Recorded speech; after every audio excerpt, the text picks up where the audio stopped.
نے بنائی، آسمان میں نے بنایا، بغیر ستون کے اور بغیر کھمبوں کے میں نے آسمان کی چھت لٹکا دی۔ 9 کروڑ 30 لاکھ میل کی بلندی پر میں نے سورج کو معلق کر دیا۔ 1 crore 40 lakh degree centigrade یہ گرمی روزانہ سورج ہمیں دیتا ہے۔ 2,40,000 میل کی بلندی پر چاند کو معلق کر دیا۔ رات ہم دیتے ہیں تمہارے آرام کے لیے، جب تمہاری تھکن اتر جاتی ہے تو ہم تمہیں صبح بیدار کر دیتے ہیں، تم پھر محنت کرتے ہو۔ ہم تمہارے اناجوں میں، ہم تمہارے کھیتوں میں اناج پیدا کرتے ہیں، بارش ہم برساتے ہیں، اناج کا دانہ ہم بڑا کرتے ہیں۔ تم گیہوں کا 1 دانہ زمین میں ڈالتے ہو، اس کو 100 دانے ہم بناتے ہیں۔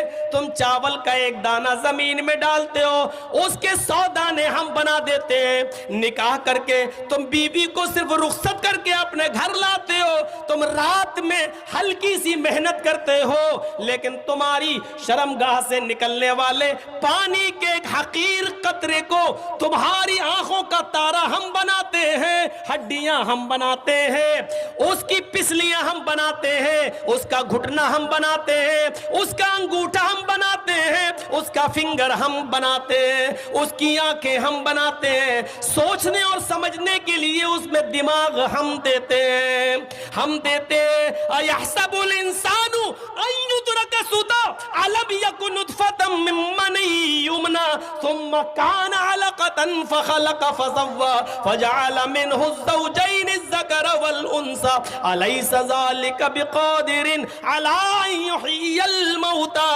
ہڈیاں ہم بنائیں، بنا سوا کر درست ہم کریں، خون ہم دوڑائیں، ہزاروں تاروں کا دماغ میں کنیکشن ڈال کر چمکتے ہوئے ٹیوب لائٹ آنکھوں کی شکل میں ہم دیں، یہ سارے کام ہم کریں۔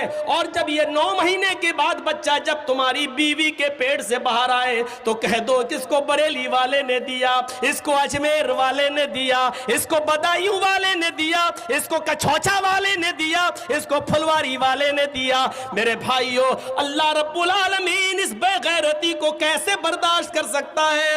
سارے کام ہم کریں اور جب جیتا جاگتا بیٹا پیدا ہو تو کہہ دو کہ یہ فلاں نے دیا، فلاں نے دیا، فلاں نے دیا۔ ان الذین تدعون من دون اللہ لن یخلقوا ذبابا، اللہ کو چھوڑ کر تم جن کو پکارتے ہو، جن سے دعائیں کرتے ہو، جن سے منتیں اور سمانتیں مانگتے ہو، یہ سارے کے سارے مل جائیں، لن یخلقوا ذبابا، یہ سب کے سب مل کر ایک مکھی بھی پیدا کرنے کی طاقت نہیں رکھتے، کہ بچہ پیدا کرنا تو بہت دور کی بات۔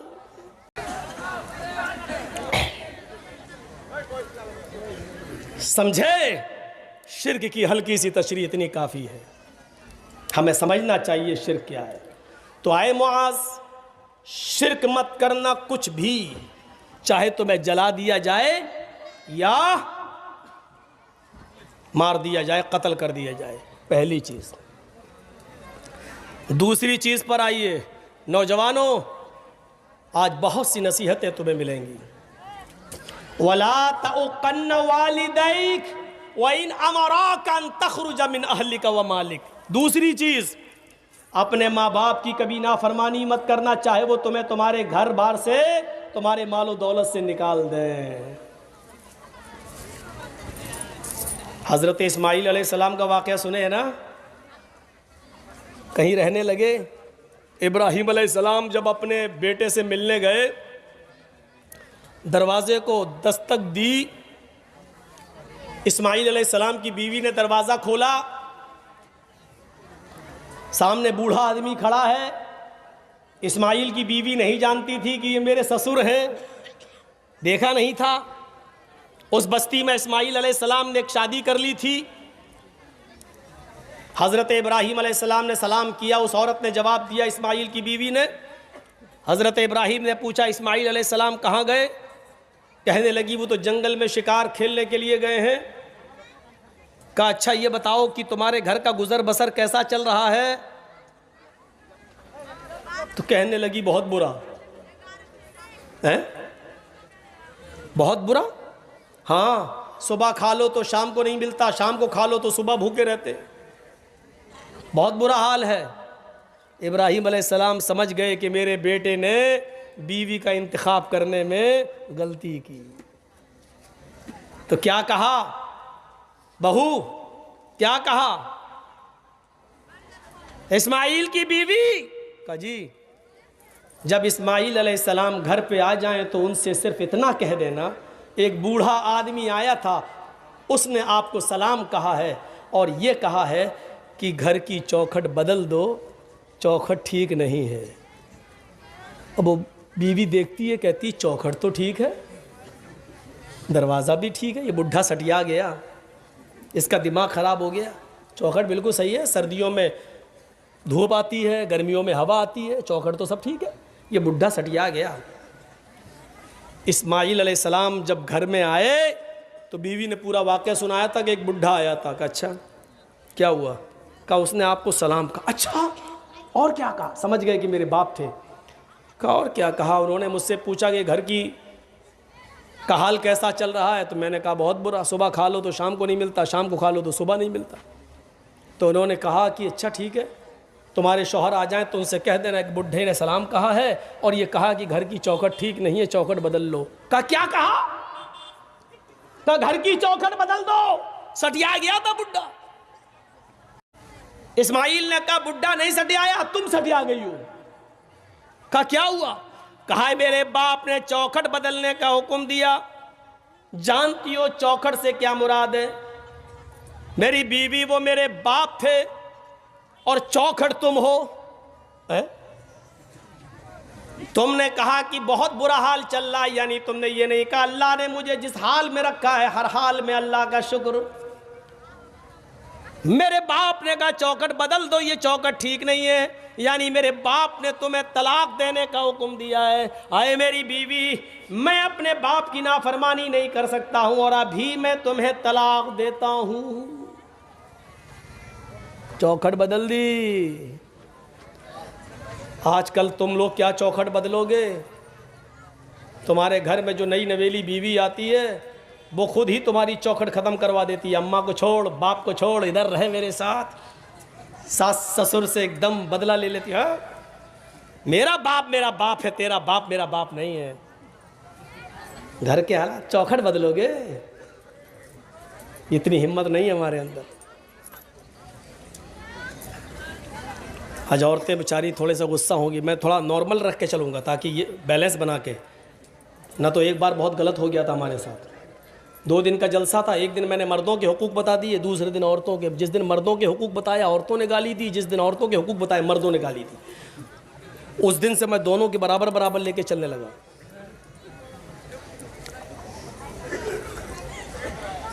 تو یہ ہوتا ہے، طلاق دے دی۔ اسماعیل علیہ السلام نے جب دوسری شادی کی، ایک بار پھر گئے ابراہیم علیہ السلام، دروازہ کھٹکھٹایا، دوسری والی بہو جو نئی آئی تھی گھر سے نکلی۔ جی کون؟ کہا اسماعیل کہاں ہے؟ کہا وہ تو شکار کھیلنے گئے ہیں۔ اچھا یہ بتاؤ گھر میں تمہارے گزر بسر کیسا چل رہا ہے؟ الحمدللہ، اللہ کا شکر ہے، اللہ نے جس حال میں رکھا ہے۔ دیکھو اسماعیل گھر پہ آ جائیں تو کہہ دینا ایک بوڑھا آدمی آیا تھا، اس نے تمہیں سلام کہا ہے اور کہا ہے کہ تمہاری چوکھٹ بالکل ٹھیک ہے، اس کو برقرار رکھنا، اس چوکھٹ کو مت بدلنا۔ وہ بھی کہتی کتنا بڑا بڈھا سٹیا گیا، ارے بدلنے کون جا رہا ہے چوکھٹ جو کہہ رہا ہے کہ برقرار رکھنا۔ اسماعیل علیہ السلام آئے تو پوری بات بتائی، تو کہا وہ میرے باپ تھے اور چوکھٹ کو برقرار رکھنے کا مطلب یہ ہے کہ انہوں نے کہا کہ یہ بیوی تمہاری ٹھیک ہے جو اللہ کی شکر گزار ہے۔ اچھا ایک بات سنو، پورے واقعے کو سننے کے بعد کیا مطلب نکالا آپ نے؟ میں نے ایک مطلب نکالا ہے، میرا ایک مطلب یہ نکالا ہے، اتنی سی بات پر بس گھر کا گزر بسر کیسا چل رہا ہے؟ بہت برا، صبح کھا لو تو شام کو نہیں ملتا، شام کو کھا لو تو صبح نہیں۔ اتنی سی بات پر ابراہیم علیہ السلام نے کہا یہ اللہ کی نافرمان اور اللہ کی ناشکر گزار عورت ہے، چوکھٹ بدل دو۔ آج کل کی طرح ہر بات میں نافرمانی کرنے والی عورتیں ہوتی تو کیا حالت ہوتی؟ چلے آئے صبح سے پہلے مہینے کی تنخواہ لے کے ہاتھ ہلاتے ہوئے چلے آئے، فیئر اینڈ لولی نہیں لائی گئی، پونڈس نہیں لائے، کریم نہیں لائے، ارے ساڑی لے کے آنا چاہیے تھی، جب سے آئی ہوں تمہارے گھر میں تب سے پریشانی تو رہتی ہو، کیا دیا تم نے؟ ہر بات پر روزانہ 20 اگر گنو تو گن نہیں پاؤ گے کتنی نافرمانی ہوتی۔ اپنے ماں باپ کی نافرمانی مت کرنا، چاہے وہ تمہیں تمہارے اہل و عیال سے اور تمہارے مال و دولت سے تمہیں بے دخل کرنا ہے، نکال دیں۔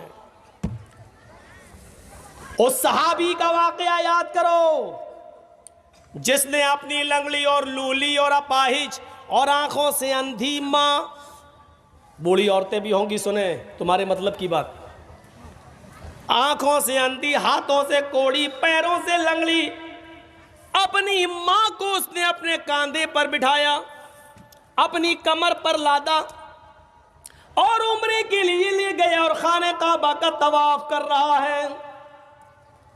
اس زمانے میں ویل چیئر نہیں تھی، بٹھال دیا اور طواف کر لیا، اپنے کاندھوں پر اٹھایا، پیٹھ پر لادا اور طواف کرایا۔ ایک چکر ہو گیا، 2 چکر ہو گیا، تیسرا چکر ہو گیا، چوتھا چکر ہو گیا، 5واں چکر ہو گیا، 6واں چکر پورا، اور 7واں چکر لگاتے لگاتے اس کی مڈ بھیڑ حضرت عمر سے ہو گئی۔ 7ویں چکر میں عمر فاروق مل گئے۔ اس نے کہا امیر المومنین یہ میری ماں ہے، میں نے اپنی بوڑھی ماں کو اپنے کاندھے پر بٹھا رکھا ہے، اپنے پیٹھ پر لادا ہے، اور میں کعبے کا طواف کر رہا ہوں۔ 7واں چکر ہے، اس کے بعد میں صفا اور مروہ کا چکر بھی لگاؤں گا، سعی بھی کروں گا۔